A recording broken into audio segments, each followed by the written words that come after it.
Lá está. Finalmente eu avisto pela primeira vez na minha vida. O corpo acinzentado lá longe no céu, escondido atrás das nuvens, com o tamanho de 1/4 da lua cheia. Ele não vai ficar lá por muito tempo. A última vez que esteve ali foi há 33 anos. E teremos que esperar mais 33 para vê-lo novamente. Telo, o misterioso planeta sobre o qual a humanidade ainda tem muito a aprender. Por muito tempo, a Terra era o único planeta a viajar silenciosamente em sua órbita circular em torno do centro do nosso sistema solar, o Sol, que era geralmente um lugar bastante estável. Júpiter, Saturno, Marte e outros planetas, todos agiam de forma previsível, sempre nas mesmas órbitas. Até algum tempo atrás, quando algo inesperado aconteceu, um outro entrou em nossa órbita. Ninguém sabe exatamente de onde veio, uma vez que não era um dos 7 outros do nosso sistema solar. Tínhamos dispositivos avançados que rastreavam asteroides, meteoritos e outros corpos espaciais.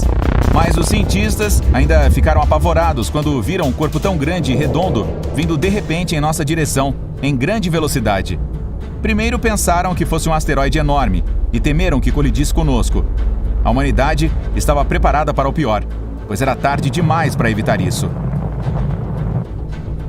Mas quando o enorme corpo se aproximou a uma distância de 150 milhões de quilômetros, que é a distância média entre a Terra e o Sol, ele mudou repentinamente de direção. Agora, sabemos que isso é o mais próximo que pode chegar daqui, com um tamanho parecido com o do nosso planeta. O corpo orbital precisa atender a 3 critérios para ser chamado de planeta: ter uma esfera perfeita, girar em torno do Sol e não orbitar qualquer outro corpo, como outro planeta. Também deve ter uma órbita livre de quaisquer protoplanetas, planetesimais ou outros competidores. Os cientistas estavam rastreando a órbita do novo corpo espacial, que mais tarde chamaram de Telo, palavra em latim para Terra. Quando ele entrou na órbita terrestre, foi como se algo tivesse acontecido com suas forças gravitacionais. Então, os 2 planetas criaram uma órbita completamente nova, em forma de ferradura. Eles podem estar na mesma zona ao redor do Sol, nessa jornada. Isso significa que não se movem em um círculo ao redor de uma estrela, mas cada um segue ao longo da borda de algum tipo de trilho em forma de ferradura, com crescentes que ficam de frente uma para a outra, como as 2 metades de um anel quebrado. Por exemplo, Saturno e suas 2 luas. Elas dançam ao redor dele com a órbita estável em forma de ferradura e viajam a cerca de 150 mil quilômetros do planeta, além de seus anéis principais. O mais próximo que chegam uma da outra é 15 mil quilômetros. Não saiu nada nas mídias por anos, exceto novos eventos misteriosos. Foi um caos no início, mas não sabíamos como as coisas acabariam. Ninguém foi para a escola, trabalho, faculdade. Estávamos todos esperando por instruções sobre o que fazer. As pessoas ficaram com muito medo primeiro, mas depois, empolgadas quando descobrimos que é um planeta parecido com a Terra, o que significa que poderíamos fazer novos amigos. Os cientistas acreditam que Telo costumava dividir a órbita com algum outro planeta desconhecido em outro sistema solar. Nunca tivemos 2 planetas compartilhando a mesma órbita, mas pode ser o caso de alguns outros sistemas solares. Quando isso acontece e eles se aproximam, um pode chutar o outro para uma direção desconhecida, ou até mesmo ser empurrado para o Sol, pois suas forças gravitacionais interagem. Se as 2 gravitações se atraíssem, elas poderiam começar a se mover em direção uma à outra e, BAM! Uma grande colisão aconteceria. Ou então, compartilhar sua órbita com sucesso, moldando uma só em forma de ferradura, como que aconteceu com a Terra e Telo. Não é a primeira vez que isso acontece na Terra. Há 4 bilhões e meio de anos, quando o Sistema Solar havia se formado, apenas algumas dezenas de milhões de anos antes, existia um objeto espacial tão grande quanto Marte, movendo-se em nossa direção e se chocou. A teoria diz que a Terra atraiu os destroços daquele planeta para sua órbita, e esses pedaços eventualmente formaram a Lua que temos hoje. A colisão provavelmente causou um ressurgimento da nossa superfície. As rochas mais antigas que achamos aqui ainda são mais jovens do que alguns meteoritos encontrados. Urano provavelmente também sofreu uma grande colisão. Há bilhões de anos, havia um objeto espacial pelo menos 2 vezes maior que a Terra, e chegou muito perto do jovem Urano, o gigante gasoso. Os 2 corpos colidiram com uma força tão grande que fez o planeta virar para o lado. Ainda assim, este sobreviveu, mas depois disso gira na direção diferente de qualquer outro do nosso sistema solar, que por sua vez surgiu porque a gravidade juntou uma nuvem de gás e poeira. Era um lugar caótico, onde destroços batiam constantemente em planetas que estavam crescendo e se formando naquela época. Dois planetas dificilmente podem compartilhar exatamente a mesma órbita, pois não conseguem permanecer estáveis. Talvez uma quase estável, o que tecnicamente significa em ordem, uma vez que tudo é instável. E por isso não podemos ficar completamente relaxados com Telo, embora as coisas pareçam bem agora. Isso não significa que a colisão acontecerá imediatamente. Pode levar bilhões de anos até lá. Existem coisas chamadas pontos de Lagrange, que são 5 pontos específicos, nos quais a gravitação de um planeta e do Sol se anula.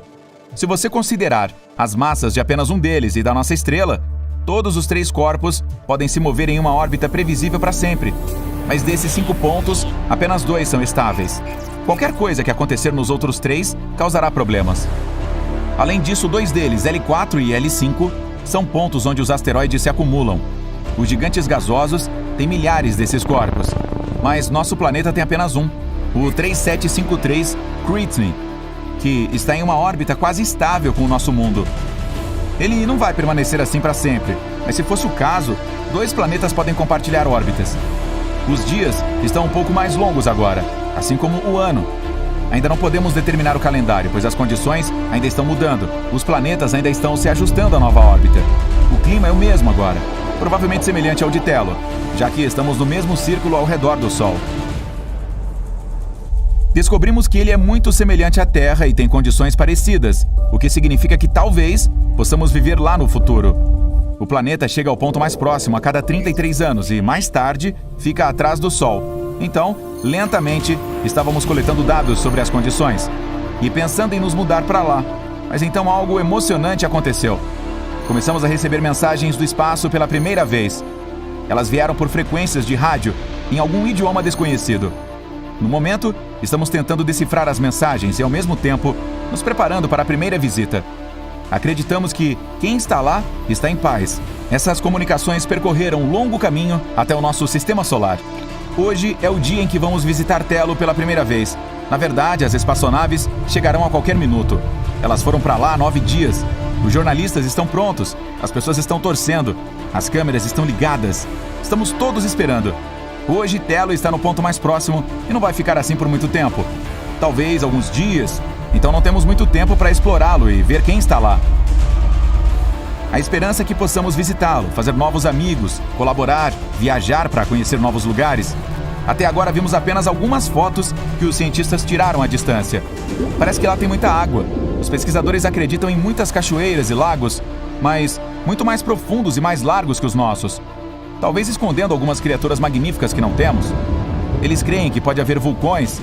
Quem sabe encontremos algo maior do que o Monte Olimpo de Marte, o maior vulcão que encontramos no nosso sistema solar, do tamanho do Arizona, com 600 quilômetros de diâmetro.